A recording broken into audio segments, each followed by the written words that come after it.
Clèment is there, okay. Clèment is a boss. Clèment is from France. He's one OG in cryptocurrencies.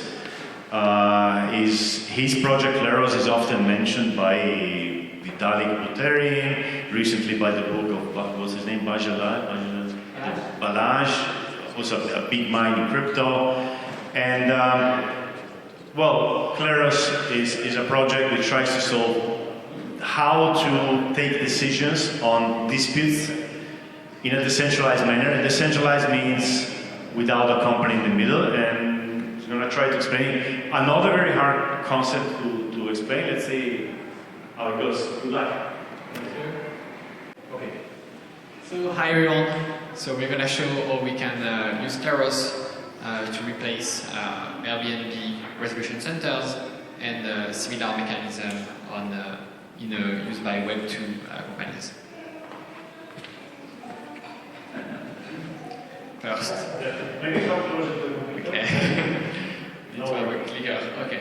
So first, let's look at an escrow smart contract. So here, for example, you have Alice who's going to pay Bob to spend a hotel night in Bob Hotel. So if Alice pays Bob directly, she doesn't really have any recourse except maybe going to the classic legal system. But now what she can do, instead of paying Bob directly, she can pay a smart contract. So she can put the price of the hotel night in the smart contract, and if she gets her night properly, it's what she booked, she's gonna be very happy, and automatically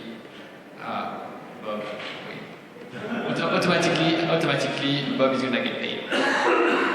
Now, if in practice, when she arrives, she ends up into this hotel room, then we're gonna have a problem. But since the funds are not directly in control of Bob, but in a smart contract, now she can create a dispute, which is gonna call Kleros. We're gonna get some jurors, and the juror here they can decide that Alice was actually right. So this smart contract, it can be done by itself, or most likely it can be part of some of the platforms that we talked before. So we can have the Web3 platforms which may provide escrow smart contract for their users, such that if something goes wrong, the user has a recourse and can get their money back. But then you're gonna ask, okay, like how can Kleros juror decide if Alice should get her money back or not? So that's basically a staking system that we call a shilling coin system. A lot of jurors, they own some token, the native token, which is PNK, and they're gonna stake those.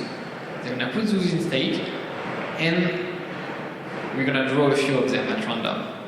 If one of the tokens is drawn, is yours, then you're gonna be a juror in the case. So jurors, they vote, but if we just ask jurors to vote and they don't have any extra incentive, they can just vote randomly, or they can just accept bribes. So you want to make juror rule honestly. And if Alice shows the picture of the completely devastated hotel room and Bob has no explanation to that, well, the juror, they should vote to reimburse Alice. And here we have those 4 jurors. Most of them, they voted for Alice. Bob also had to pay some arbitration fees. And those jurors, they're gonna get some tokens, and they're also gonna get some arbitration fees. While we have another juror here, Ignacy, who voted for Bob, and will be deemed incoherent with the other jurors, and so Ignacy is gonna lose a bit of token. It doesn't need to be much, but it needs to be enough such that in the long term, the actors which are ruling honestly are going to win some money, and the actors which are ruling dishonestly are going to lose some money. So actually, you don't get reward for being honest or dishonest. What you get is you get reward for being coherent with the final result, and we want to use this as a proxy of honesty. So we're going to give a small example here. You have to pick a square, and you want to pick the same square as most of the people in the room.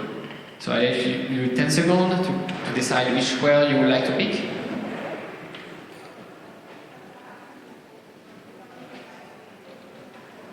Okay, so we're gonna ask a few questions. Which square did you pick? C3. Which 6? A6. 2E.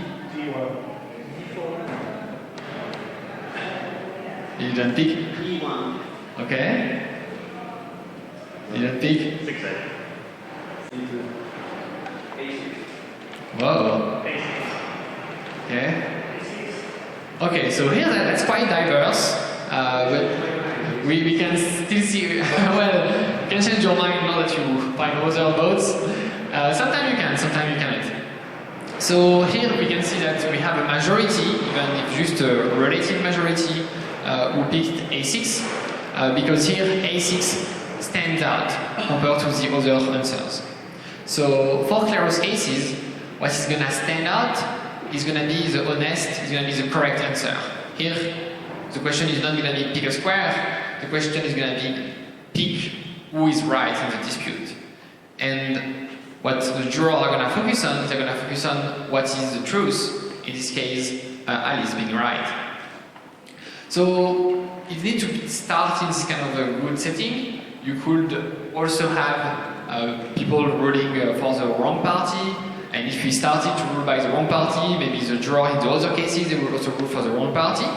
But if we start with a pool of jurors who first is ruling for the honest party, and then you get another cases, those jurors are going to see, oh, in the previous cases, the jurors, they ruled honestly, so they're also likely to rule honestly again, so they're going to choose the honest answer again. And that's why Kleros jurors, most of the time, are going to vote honestly, and that's why you can use coherence with the other jurors as a proxy of honesty in the system. So yeah, the basic idea is people trying to gain the system, they're gonna lose money, if they accept bribe, if they don't vote, if they vote randomly, overall they're gonna lose money.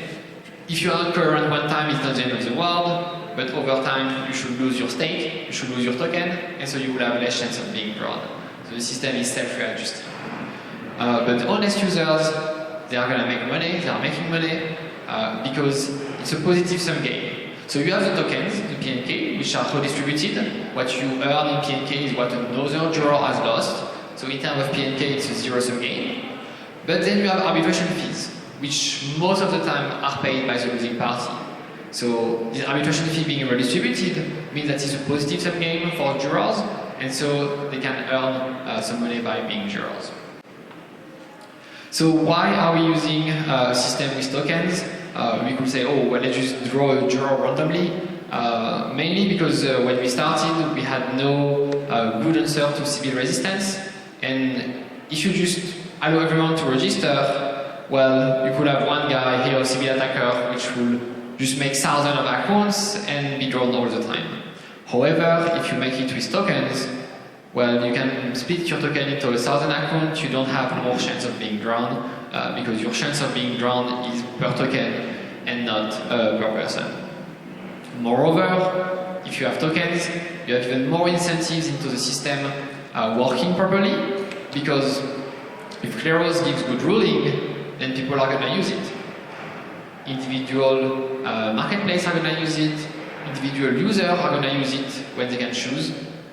So you're going to get cases, so you're going to get arbitration fees, which are going to be given to the juror, and the juror are the token holder. So that makes the token valuable because it gives you some chance of working in the future. You can see it a bit like a tax medallion in some sense. So in addition of the Shenikan incentives, they also have incentives into making the system work because they have some stake into the system. So we can do some more stuff than just simple escrow. So for example, we can have listings. So here you have the Hollywood Hotel, which someone wants to list on the platform. That could be one of the previous projects we talked before. And Alice here wants to list this Hollywood Hotel. And what she's going to do, she's going to put the listing, but she's also going to put a deposit. So when she does that, she makes a claim. She makes a claim that the information about the Hollywood Hotel that I listed are correct. She makes a claim that she owns the Hollywood Hotel and she's not listing on the hotel that she doesn't own. In this case, she could not give any room of it. She make a claim that if someone books through this listing, they're going to have their booking executed, and they are going to already be able to go into those rooms. So Alice is making all those claims, and doing that, she's putting a deposit. And so if it works well and no one complains, she can get her deposit back. Sometimes we can even keep the deposit until she removes the listing. That depends on the application. And by doing so, people have a guarantee that either what Alice said is correct, or that Alice tends to lose the deposit that she put. So that's the way you deal again with false listing, with civil attack, people creating tons of accounts to try to rent false properties. You do that with what we call token-created registries, where people have to stake to put something to be displayed on the platform. And now, if you have someone putting a wrong place, so here that's like Hollywood apartment, but then they write it as Hollywood hotel, and they try to play on the name to get people to book in this just simple apartment while they are expecting a high-end hotel. Well, someone can notice it. So maybe Alice here can notice it. Oh, sorry. So here, Alice is going to try to add this other Hollywood apartment, and someone else can notice it. Bob can notice it and challenge the listing of the Hollywood apartment. Alice also has to put some arbitration fees. They both put arbitration fees.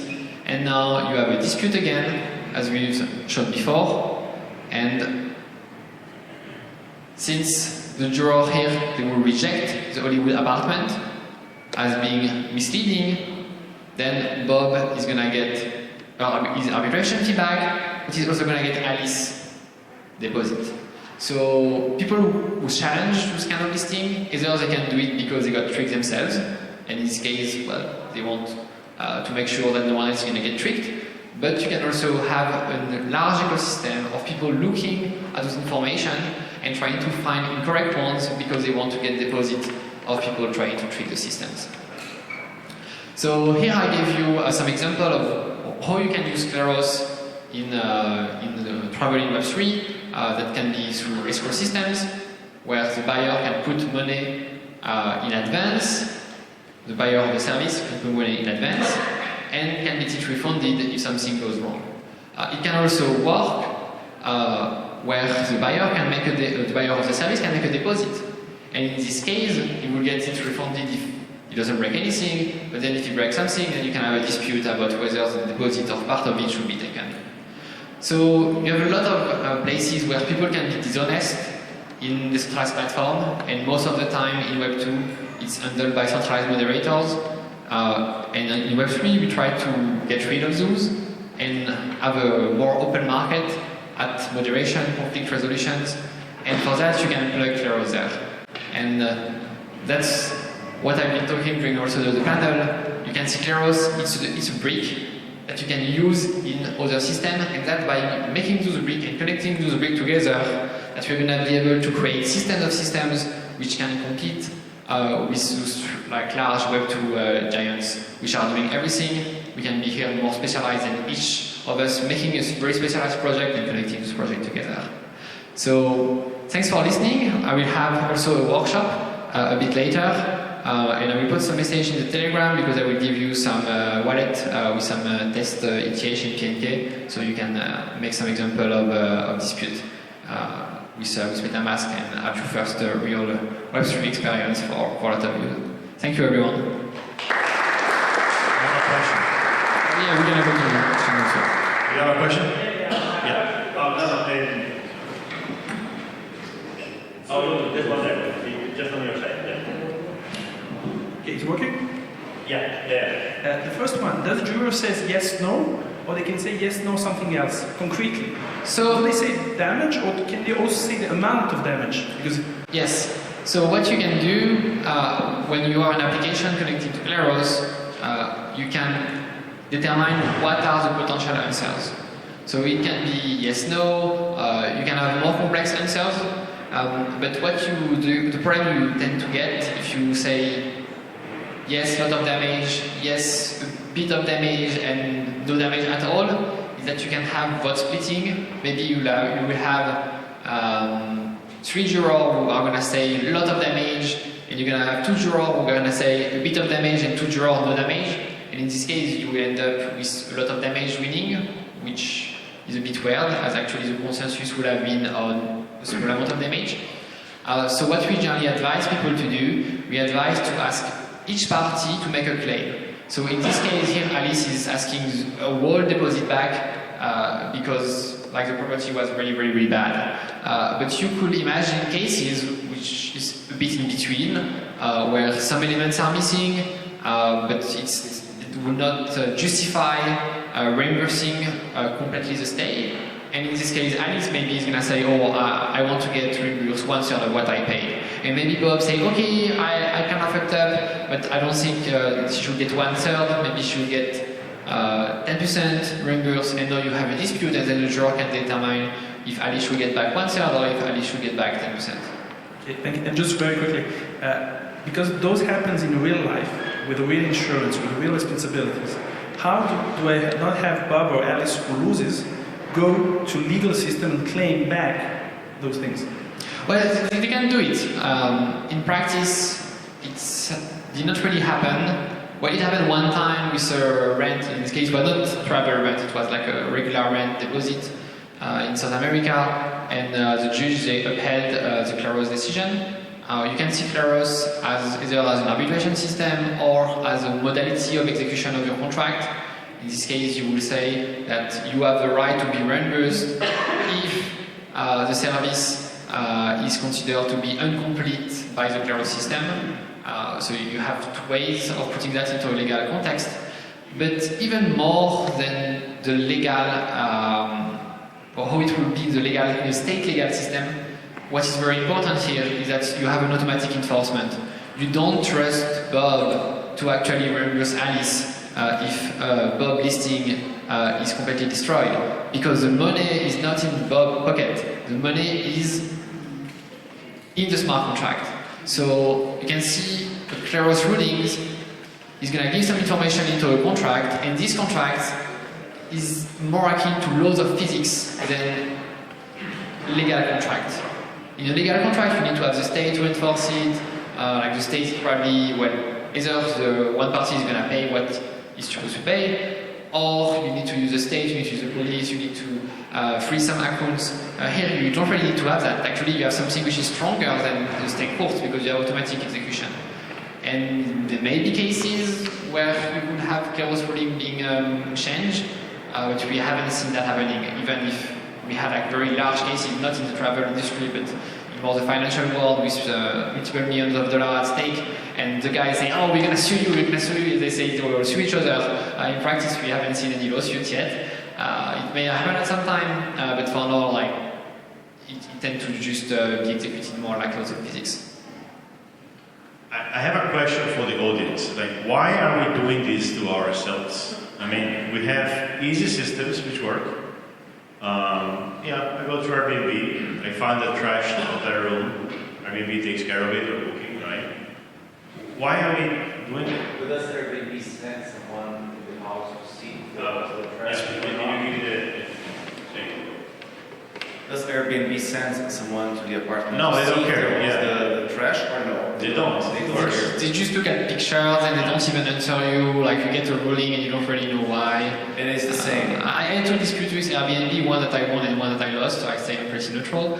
But in practice, it looks a bit random from a user perspective. Yeah. They don't say that they have state. Yeah. The question of proof is Yeah. disputable. For Yeah. sure. But they have a scale. This damage is valued this percentage per night. Yeah. That's not all. Oh yeah, but when you only have, I guess, one employee of Airbnb who's gonna decide who is right and who is wrong. You don't really have an appeal system. You don't really know how this decision has been made. The plus side is that it's basically Airbnb paying for the juror, while here you generally ask deposit of both parties. And in this case, if you lose your dispute, you even lose arbitration fees also. But okay, Airbnb can do that because Airbnb is taking more fees. Now, if you go into a full web3 system, full web3 web systems are going to take less fees because they don't need to keep some fees on the side to pay for dispute resolution. And because there actually are people who are going to use the dispute resolution system and are going to lose, so are going to use it why they shouldn't have, are the one paying, you also disincentivize disputes. Like currently in Airbnb, if I think, okay, like maybe I have 25% chance of winning, I can probably make a complaint. Here, if I have to put a deposit, I will say, okay, I may win, but my likelihood of winning is pretty low compared to the deposit I will lose, compared to the arbitration fees I will lose. So maybe I'm not going to make a dispute because I think the other party is more likely to be right. So by assigning the cost of arbitration to user, it may seem less user-friendly, but it leads to lower price, lower fees overall, and a lower amount of dispute. And what's very interesting with Kleros is that most of the time you don't even need to use Kleros. Like most of the time people, they're going to behave because they know that if they try to break the rules, then they're going to lose in the Kleros world. I know you asked the question, why do we have this? Or why are you using Why it? are we going through all this pain to find a way to regulate disputes like this? Well, I don't want to sound as though I'm anti-OTA at all, but I think we've all lost cases with Airbnb where we should actually have won these cases. And that's because those platforms are extremely guest-centric rather than supply-centric. If you've got sufficient volume of inventory, you don't have to worry about the demand side so much. So, I mean, at the end of the day, this is all about who do you support most within the industry. I mean, I think we all suspect that either A, it's not intelligently addressed in terms of the evidence you present and the reasoning behind the reason you lose it, or there must be other stuff going on that we don't actually know about. I mean, this is a much more sensible approach to actually arbitrating something. But I do have one question. You said that people could actually look at the platform and see that the listing isn't correct, and therefore they could actually essentially make a complaint. So in a world of vast volume of properties fed by APIs, information can often be wrong accidentally. So is there no worry that you might have an army of people out there looking for mistakes fed by APIs, going, well, that's actually got 2 bedrooms, not 3 bedrooms, and then wanting to earn money by disputes? Yeah, actually that's what happened on other live application that we have. You definitely, if there's some money to be made by challenging stuff, you definitely have, not an army, but at least a small group of people who are watching the list. And that's actually what you want. And here, if you have an API, and your API is giving wrong data, and put a mistake on it, certifying that the data is correct, well, you deserve to be penalized because you let other people consume this fake data. Who's guilty? Is it the supplier, or is it the PMS system which might call an apartment a room? Because this happens. Well, you can have some rules on what is an acceptable listing. Like maybe the listing doesn't need to say everything is 100% correct. You can say that it should not be misleading or overly misrepresent the quality of the housing. You can make your rule for your list. But if you are giving something wrong to the list and other people can see it, it's good that you will be penalized to do so, because then, again, most of the time Kleros works without even having to have dispute. That means that if you want to feed data to the system, well, you want to first make sure your data is correct, otherwise you're going to lose a lot of money, because you will have made people lose a lot of time or be misled. One more question only. So, yeah, thank you, Vincent. Mike is now coming in. Okay. First, I would like to tell you this is also. I will look into how I can use it, because I can see that this helps to communicate people or guests to behave. The same way as the feedback loops actually invites people to behave properly. Because they know I can feedback them the same way that I know they will feedback me. So the goal I can see here for property owner is that people don't go to court. That's the goal. Yeah, like most of the time, if they know that they will lose, they will settle even before. Yeah. Because if you go to the court, well, there gonna need to be some arbitration fees. So overall, it's a negative sum game. Like if you have a dispute in both of us, if you go to the court, it's a negative sum game compared to settling privately. So it's better to settle privately. And here, like you gave about the feedback, and this kind of TCR, they can also be used for reviews. Like you could also have reviews, and if you make a fake review, like just like maybe you broke something in the place, and the host charged you something, and you did not want to dispute the charge, but then you're pissed off at the host, and so you're gonna lie on the host. Well, maybe the host can challenge your review also. So you can use it to create any sort of information, not just listing. It can also be reviews. Okay, thank you, Clèment. That Thank was you. great. Later we're gonna have a workshop. We're gonna try to